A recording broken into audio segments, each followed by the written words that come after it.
Hello friends, welcome to WowIS. Welcome to the part 2 of Vision Quality PT 365 summary. Okay, in part 1, we have discussed the various aspects related to the constitution and we have discussed chapter 1. We discussed the current as well as static parts of it. In this part 2, we are going to discuss chapter 2 and chapter 3 of the Quality PT 365. Now, what is the best way to listen to this lecture? So, in our Telegram channel, we are providing the Quality PT365 summary, the JPG format at free of cost. In case you subscribe to the Quality PT365 summary, then you will get in the PDF format. Then what you should be doing is just put the summary in front of you and listen to this lecture. So then you will be able to cover the PT365 in a much faster way, and you will be able to retain it also. Even if you have studied it already, this will help you listening to the lecture along with the studying of along with just seeing the document. It will definitely help you to retain more, and it will also help you in the revision. Let's say, for example, you're eating or you are having a small walk or you're doing your some other work. Then what you can do is you can just plug in your earphones and just listen to the lecture, because this lecture will be a crisp lecture and this will help you to retain more, and it will focus only on the things which are important from the examination perspective. Okay, so now let's begin with the lecture. So before we begin the lecture, I would just like to inform you about the initiatives that VAWA-AS has launched. VAWA-AS is providing Vision Prelims Test Series and Vision PT 365 ka summary. Okay, we are providing the summaries where we have summarized the test series and the Vision PT 365 in a crisp way. Like we have summarized 10 pages approximately in 4 to 5 pages. The first 16 pages of Quality PT 365 is summarized into just 6 pages. So you can see how we are summarizing it, because the summary is what you need to remember more. And by reading all the summary in a perfect way, you will be able to remember all the important things which are required from the examination perspective. So if you want to take a look at it, do join our Telegram channel where we are providing these summaries in the JPEG format, that is in the image format, at free of cost. At free of cost. But in case you need these summaries in the PDF format, then you need to subscribe to these summaries whose details I have given here, and also the details are mentioned in the Telegram channel.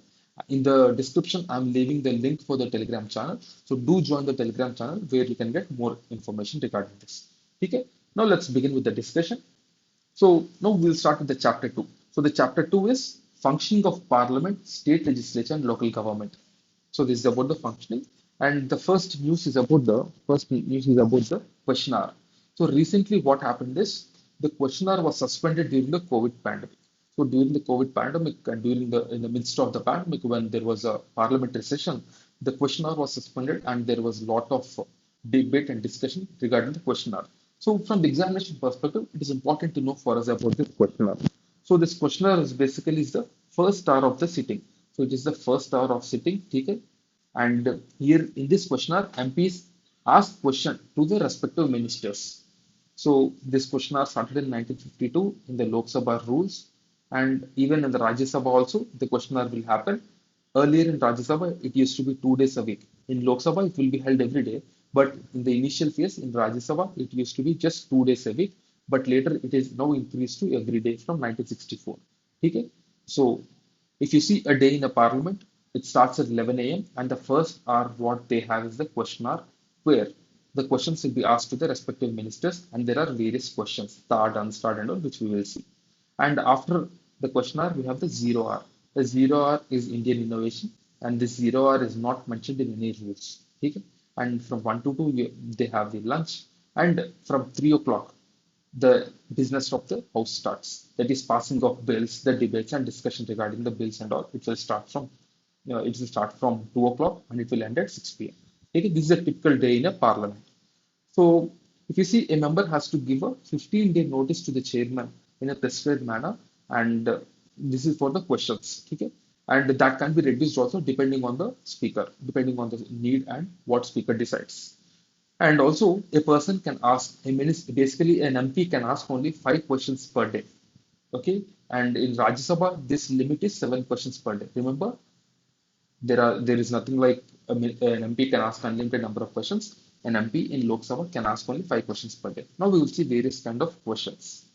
So if you see start questions, start question means the question, sorry, in the question there will be something like this star. So these are called start questions. So the start questions basically they require only oral answer. They require only oral answer. So that means there can be subsequent questions depending on the answer given. But if you see the unstarred questions, they need written answer. The unstarred question need written answer, and there are no subsequent questions for the unstarred questions. And also there are other questions like short notice question where a 1 hour notice is given. Sorry, and the short notice of about 10 days is given for the question. Okay, इसको बोलते हैं short notice question.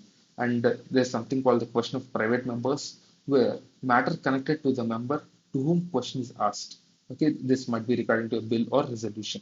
And there is another thing called the half an hour discussion, which is held with the speaker's permission in case the member is not satisfied with the answer. Okay, so this can happen both to start and unstart questions also. This is called half an hour. Okay, remember the start question, which requires oral answer. So if it is not start, that means a written answer will be given, but no subsequent questions can be allowed on the unstart question. Okay, so the condition for this questions is that prior notice has to be given to the chairman or the speaker. Okay, so without prior notice, a question cannot be asked. So prior notice has to be given, and the number of questions limited to an MP is 5 in Lok Sabha, which we have discussed already, and 7 in Rajya Sabha. Now let's discuss about 0 hour. So 0 hour is an hour which follows the question hour. It starts about 12 noon, which we have seen already, and there is no need to give notice to the speaker with regard to 0 hour. Any MP can raise and ask the question. Okay, this is a Indian parliamentary innovation, and this is not mentioned in rules and procedures of the Lok Sabha or Rajya Sabha. Okay, and there is no mandatory to have 0 hour every day. So depending on the time, if the time is available and all, the 0 hour will be held. So all this will be in the hands of the speaker. Okay, this is about the question hour and the 0 hour. Right. Now let's see the next information, the next news. The next news is about the Parliamentary Standing Committee. So during the pandemic, what happened is the tenure of the parliamentary standing committees was lost. The parliamentary standing committees were not able to perform according to the required need.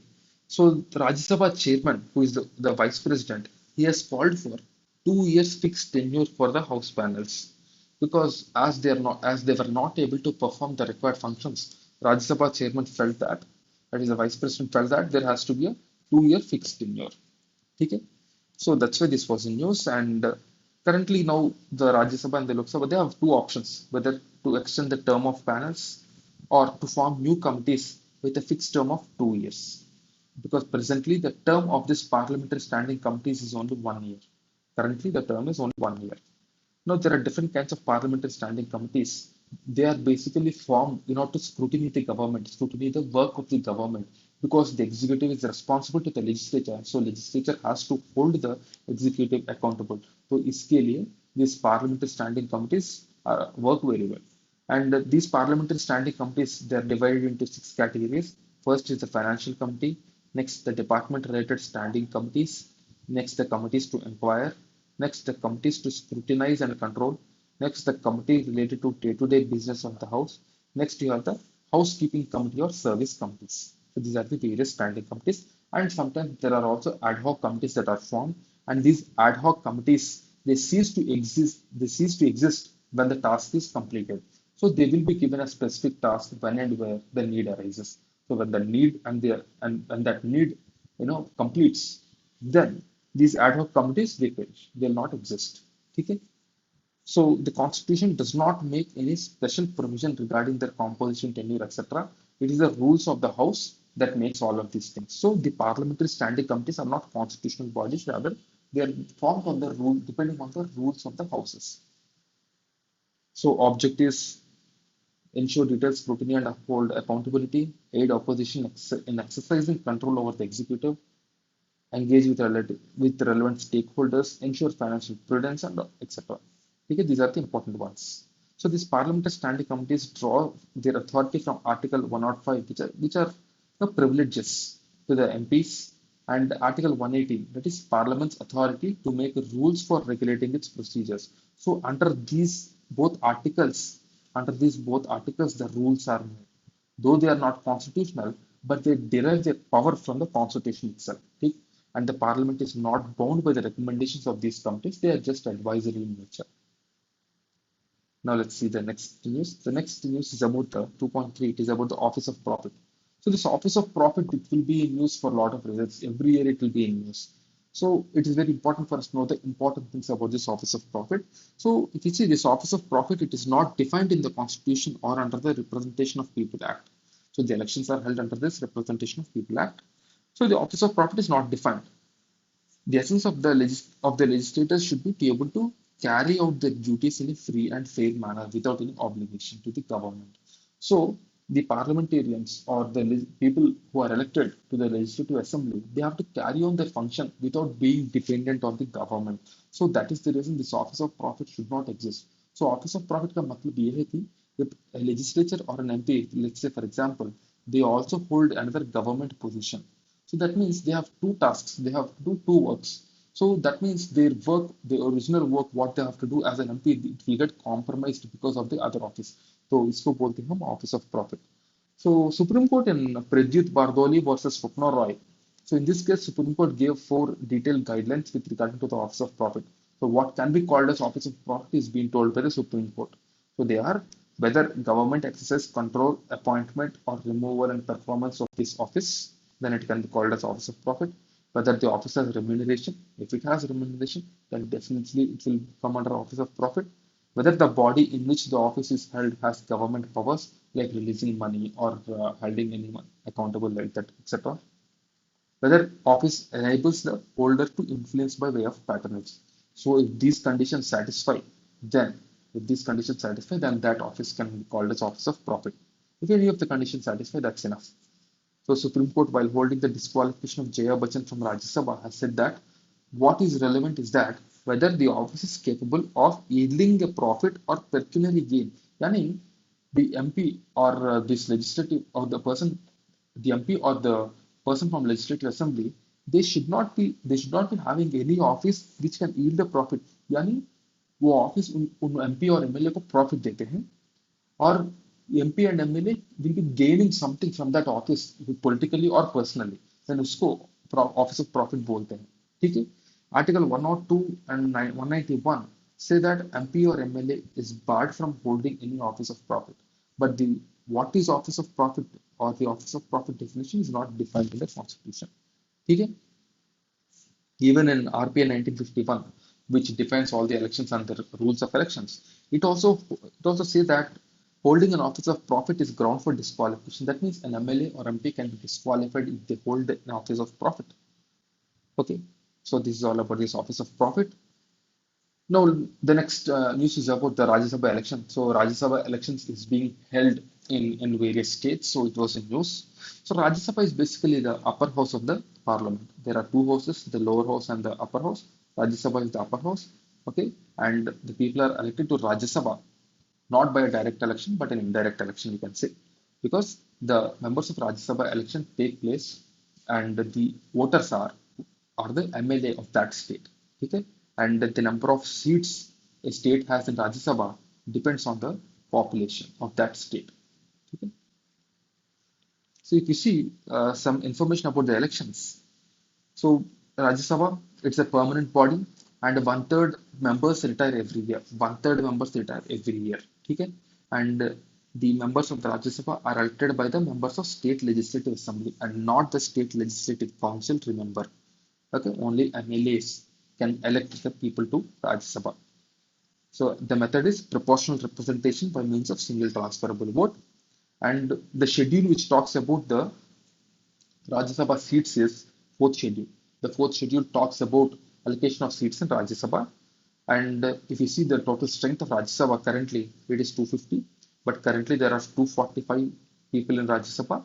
And out of this, 233 are elected and 12 are nominated members. We have 12 nominated members. Okay? And the term of Rajya Sabha member is 6 years. Okay? And also the qualification of Rajya Sabha members, if you see, they have to be citizen of India. The minimum age is 30 years and other qualifications which the parliament will tell. So this is broadly about the Rajya Sabha and the MPs of Rajya Sabha. Okay, well, let's see the next news. So 2.5, you have some other important news. So the first one is about Article 164 1A. So this say that the total number of ministers in a state has to be the as should not exceed basically 15% of total MLAs. Okay, this was inserted by 91st Constitutional Amendment Act. इसका मतलब ये है, let's say a state has a total of 100 MLAs. So the total number of MLAs for that state is 100. Then that means the maximum ministers can be only 15 because 15% of 100 is 15. Okay, so maximum ministers can be 15 because what is happening is because of various political reasons, the number of ministers, the state government actually is appointing a lot of ministers for their political gains and all.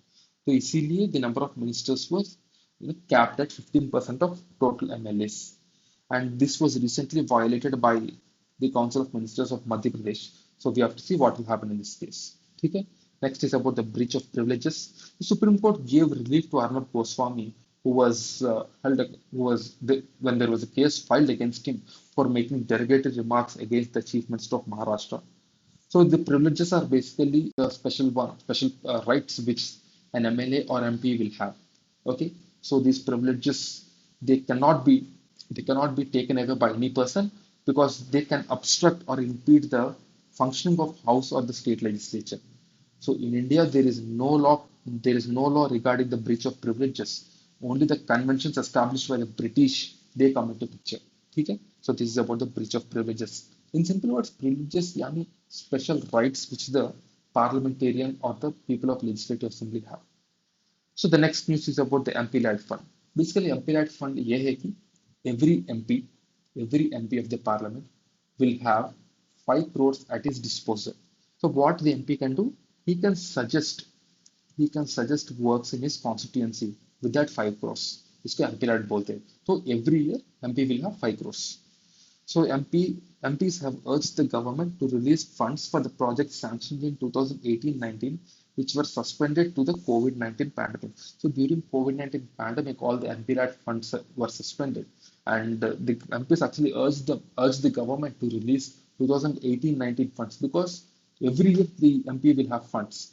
2020 funds are already suspended, so the previous year funds has to be released for the works to start, and the MPLAD fund works will be implemented or it will be taken care by the district collector.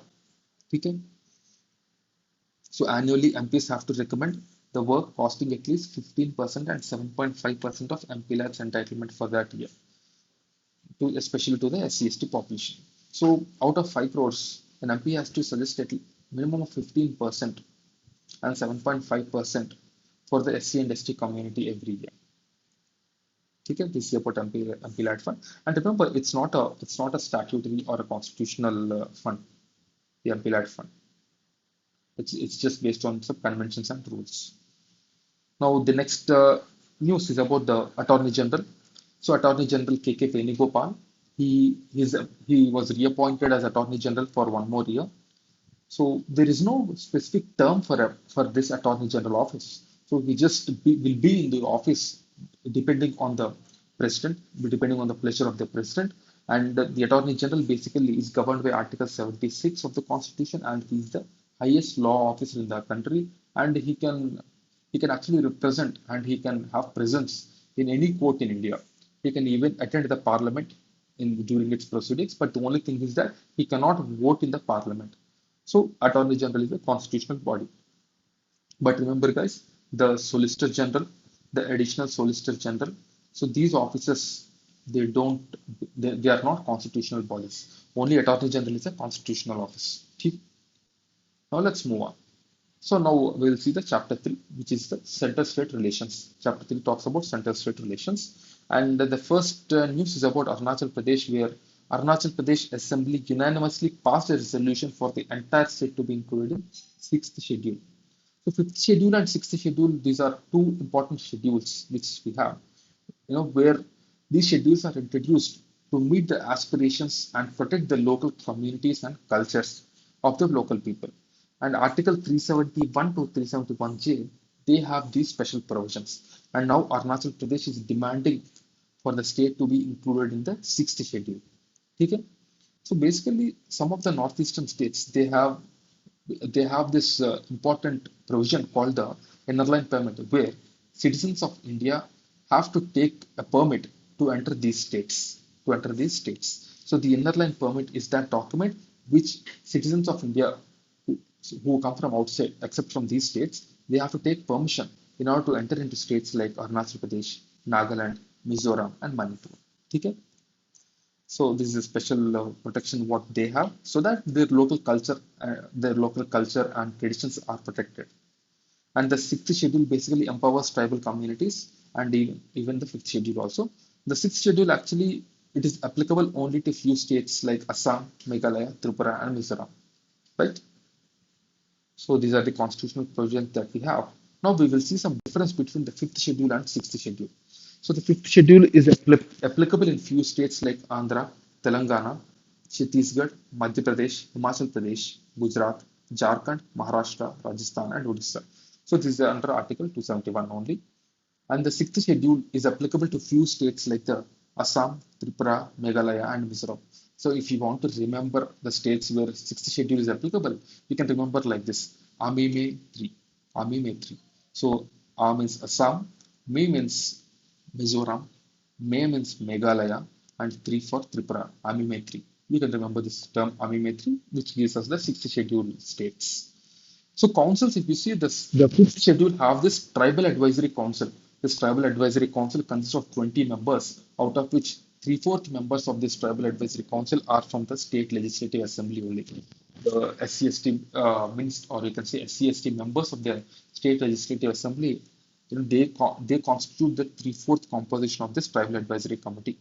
But if you see, we have the autonomous district councils in this sixth schedule, and this autonomous district councils have 30 members who are elected. So 30, sorry, out of the 30 members, 26 are elected and 4 are appointed by the governor. Okay? And the councils in sixth schedule have more autonomy powers compared to that of the fifth schedule. So in the fifth schedule areas, the PSI Act, the Panchayat extension to scheduled areas act is applicable to fifth schedule areas, but not to the sixth schedule, because the district council has more wider power in the sixth schedule. Okay, and also president will declare fifth schedule area, but it is the governor who will declare a sixth schedule area. So here the governor has more power. Okay, and also any law of parliament, okay, the governor can simply say that that law will be applicable to the fifth schedule area or not. But when we take a law, it has to be applied to the sixth schedule only with certain modifications. Only with certain modifications. Okay, these are broadly the differences. And if you see the advantages of sixth schedule, so in sixth schedule we have the autonomous district councils. Okay, so in these autonomous district councils, there are 30 members who are appointed for 5 years, and out of which 26 are elected and 4 are nominated by the governor. And the autonomous region is divided by the governor among different tribes and all. Okay, so if you see the legislative power of the autonomous district council, the powers are with the governor. Okay, like the power with governors to approval. They have the power to limit the Center of States Act by governor's approval. So here the governor plays a very critical role. And also if you see the tax revenue can be collected by these bodies. They can directly be collected from these bodies, and also they will get grant in aid from the Consolidated Fund of India directly. And if you see the regulatory powers, the school, dispensaries, market, etc. So they have some regulatory powers over the local institutions. And also there can be village courts with regard to local cases. There can be village courts, and the High Court of that state, it will monitor all of these village courts and all. So this is about the fifth schedule and sixth schedule. So some of the autonomous district councils are, if you see, because the Assam, Meghalaya, Tripura, and Mizoram, these states are part of the sixth schedule, and they have various autonomous district council like the Dima Haso Autonomous District Council in Assam, the Garo Hills District Council of Meghalaya, the Tripura Tribal Area Autonomous District Council of Tripura, and Chakma Autonomous District Council of Mizoram. So these are some. Okay, the others I have given here. You can just go through it. These are not important for us to remember all of these autonomous district councils, But it is important for us to remember which states are part of sixth schedule and which states are part of fifth schedule. Okay? And remember, they are constitutional because they are guided by the various articles. Right? Now let's move on to the next news. The next news is about the borrowing power of center and state. So central government has increased the borrowing limit of states to 5% of gross state domestic product in 2021 from the 3%. So earlier, state could only borrow up to 3% of the GSDP, but now this is increased to 5% because during the COVID-19 pandemic, their revenues have fallen down, and there are various difficulties for the states also when it came to finances because the GST collection has fallen, and the center also faces some difficulties. Okay? So if you see the borrowing powers, the constitutional provision with regard to borrowing powers, it is the Article 292 which will guide the center with regard to borrowing power because the center has unlimited power. It has unlimited power with regard to borrowing. It can borrow both locally as well as from abroad. But if you see the state has a limited power with regard to borrowing. The center will determine how much the state can borrow. State कितना borrow कर सकता है, state कहाँ से borrow कर सकता है. All these things are guided by the central government. Okay, and there is a fund called the Consolidated Sinking Fund. So this Consolidated Sinking Fund basically it is created for the states so that if there is any discrepancy in their loan repayment and all, this fund will come into use. This fund will come into use. This fund was created in 1999 2000 by the RBI. Okay, it was created in 1999 2000. Okay, this is basically created by the states for monetization of their debt obligations. In case if the states are not able to meet their debt obligations, this fund can be used for the repayment. Okay, the state governments maintain this CSF, the Consolidated Sinking Fund with the RBI. It is maintained with the RBI, and every year state government contribute 1 to 3% of their annual outstanding debt for this fund. And the 12th Finance Commission, which is from 2005 to 10, said that all states should have sinking funds for amortization of loans, including loans from banks, liability on the account of National Small Savings Fund, etc. So, yani, it's a buffer fund for the states. But the states are because states will be taking loans from the markets and all, though locally. So there is always a risk of state not being able to pay. So in that cases, this fund will come into play. So because there is this buffer, the states can be, it can feel more secure because it is obligated for this fund to give to the states when they need the money. Okay? Now let's see the next news. The next news is about Article 370. So this Article 370, it is a news from the last couple of years because this Article 370 was abrogated on in August 2019. It was abrogated, and the Article 370 basically gave the Jammu and it's a temporary provision which gave Jammu and Kashmir special powers to the state so that it can have its own constitution, except for defense, foreign affairs, and finance and communication. Remember, defense, foreign affairs, finance, and communication. The parliament has to take permission of the state legislature to implement any law. To implement any law.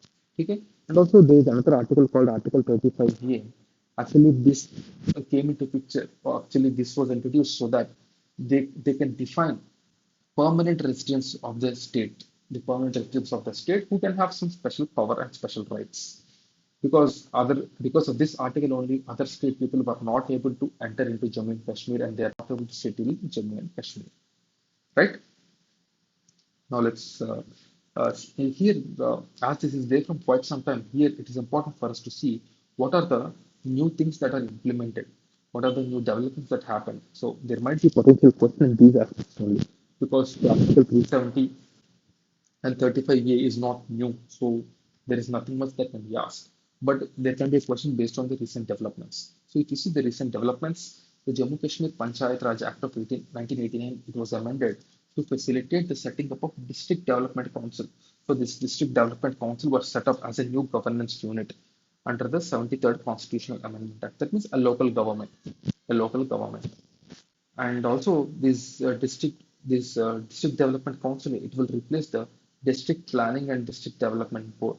Okay, it will replace the district planning and district development board, and the new structure will include a DDC and a district planning committee which will have 5-year term and it will have elected representatives. So they have created a elected local body that will plan for the district. And the center also amends land laws of Jammu and Kashmir, where they have omitted permanent resident of the state. Now, the Jammu and Kashmir will be treated just like any other state and any other territory of India. So there are no permanent residents of Jammu and Kashmir. Even now, yeah, the people from other state can go and stay in Jammu and Kashmir.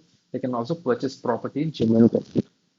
The Lok Sabha passed Jammu and Kashmir Official Language Bill Act of 2020, where the bill seeks to include Kashmiri, Dogri, and Hindi as official languages of the UT of Jammu and Kashmir. Because Article 343, which talks about official languages of the Union, and that is Hindi. So Hindi is the official language of the Union, and there are some modifications made to it. Now let's move on to the next news. The next news is about Interstate Council. The Interstate Council basically it's a constitutional body. It was set up on the recommendation of Sarkaria Commission and based on the presidential order in 1990. And it is not a permanent constitutional body, but it is a constitutional body. There is another council called the Zonal Council. The Zonal Council is not a constitutional body; it's a statutory body. It's a statutory body based on the State Reorganization Act. So if you see the composition of this interstate council, we have PM as chairman, and you have chief ministers of all the states and union territories, and you have six cabinet ministers, including home minister, who will be nominated by the prime minister. So they will also be part of this. And we have the administrators of union territories, which don't have legislative assembly. Okay? So this is the composition, and there is a standing committee of the council where home minister will be the chairman, and there are five cabinet ministers and nine chief ministers. So that will be the standing committee which looks after the day-to-day function. Okay? So this is about the interstate council, and there is an amendment in 1990 order where governor also can attend if there is any president rule. So if there is a statement given in the question that no governor can attend to the interstate council, that will be a wrong statement because if there is president rule in any state, then the governor of the state will be attending the interstate council. Okay? And recently it was in news because there is a dispute between Karnataka and Maharashtra with regarding to 7,000 square kilometers of area in the northern districts of Karnataka.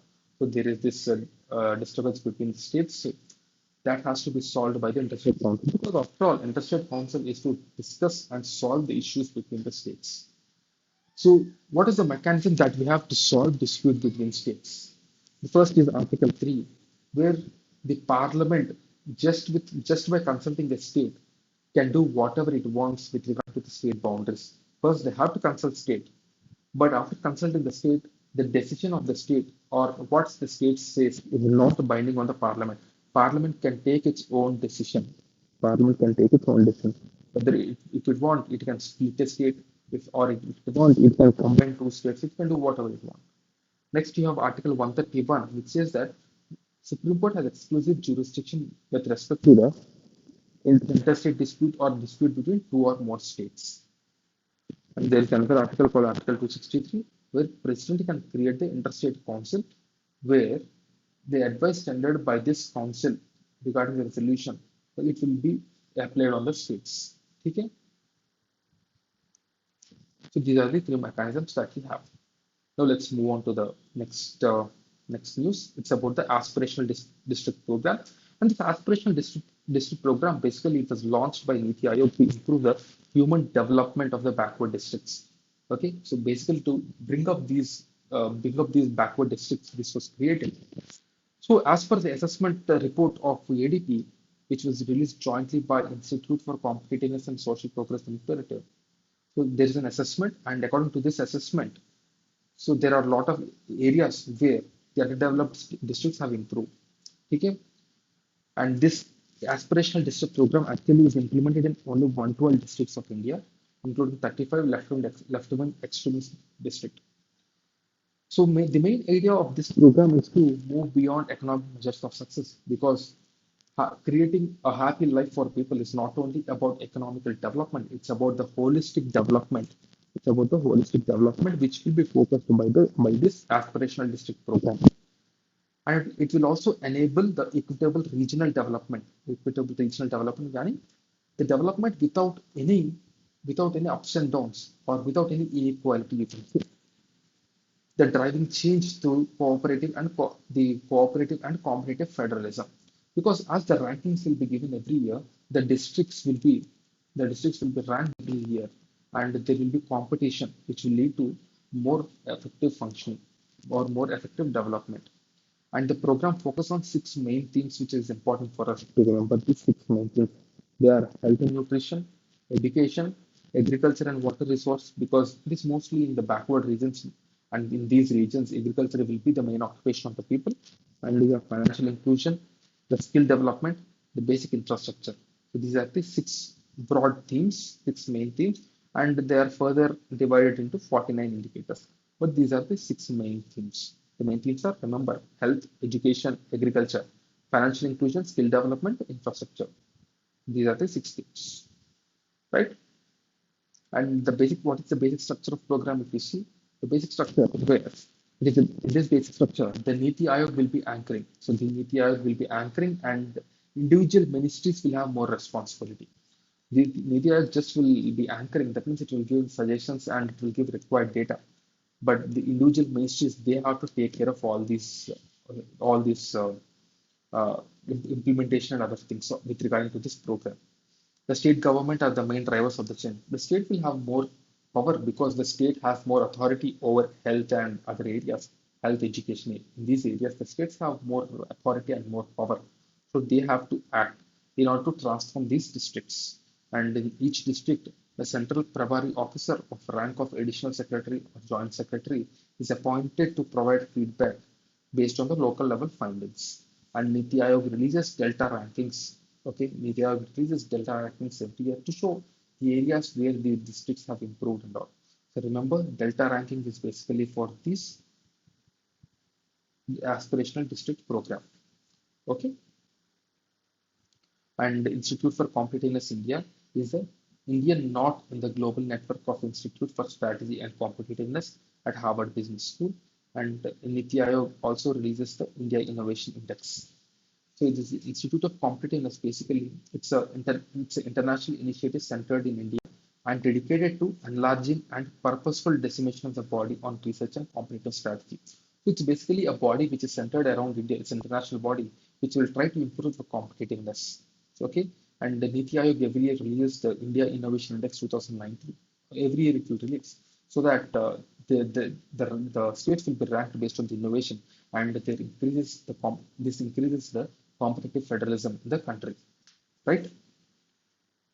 So let's move on to the next. Yeah, yeah. There is this news about this social progress imperative. Social progress imperative is released by the US-based non-profit organization. Okay, this US-based non-profit organization publishes the social progress index. Remember, who publishes this US-based non-profit organization, and it measures the countries based on the social and environmental needs. So based on social and environmental needs, that's it. So that's it, friends, for this session. I'll meet again with part three of the PT365. Till then, just keep studying and be focused. Stay tuned to our ways. If you want to find the summary, do join the Telegram channel where you can find the summary in a crisp and detailed way. Okay? So thank you for joining us. We'll see you again. Jai Hind.